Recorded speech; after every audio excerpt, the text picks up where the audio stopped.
Olá, tudo bem? Sou o professor Júlio César Santos. Vamos tratar de um assunto muito importante. Professor Júlio, eu vou casar. Qual que é o regime melhor para casar? Qual regime eu devo escolher?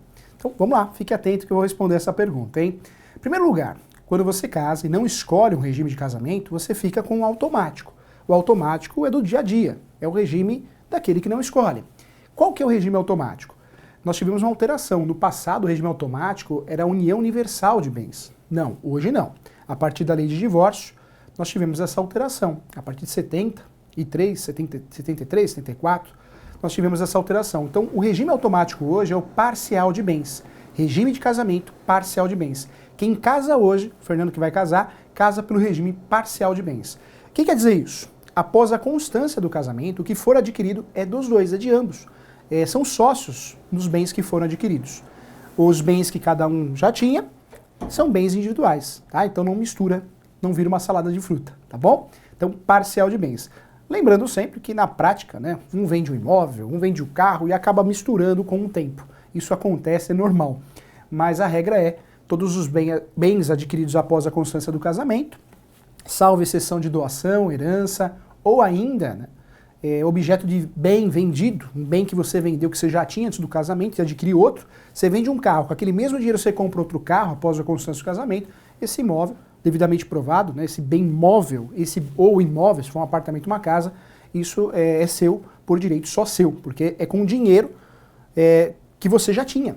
Foi com a venda de um bem do passado, um bem particular, autônomo, que você adquiriu outro bem após o casamento. Então, essa é uma regra importante.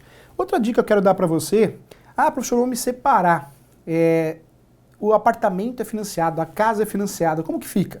Do que pagou, divide no meio. Né? Então, se alguém ficar com o apartamento ou com o imóvel, tem que pagar a metade que foi paga. Dali para frente, a dívida é dos dois, tá? O casamento desse tipo de regime de bens é na alegria e na tristeza. Então, no crédito e no débito também.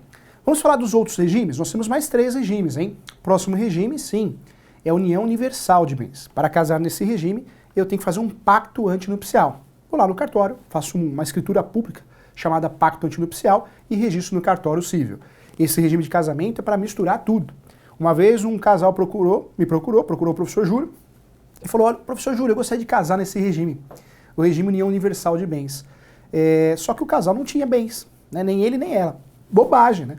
Eu só caso por esse regime se o casal tem bens e quer misturar tudo por algum motivo, tá? Fique atento. Próximo regime que nós temos, sim, é o chamado regime de separação total. Diferentemente do regime de união universal, separação total separa tudo, mesmo após a constância do casamento. Também tem que ser com pacto antinupcial. Quarto e último regime, sim, é o separação final nos aquestos. Esse regime é um verdadeiro contrato. Parece ser muito teórico, mas na vida prática é utilizado por grandes empresários, artistas, que vão combinar, vão pactuar. Alguns bens vão misturar, outros não. Um verdadeiro contrato. Vale tudo que seja dentro da lei, tá? Então, interessante esse regime também. Vale a pena lembrar que a união estável, muita gente fala, a união estável, o único regime é o parcial de bens. Não.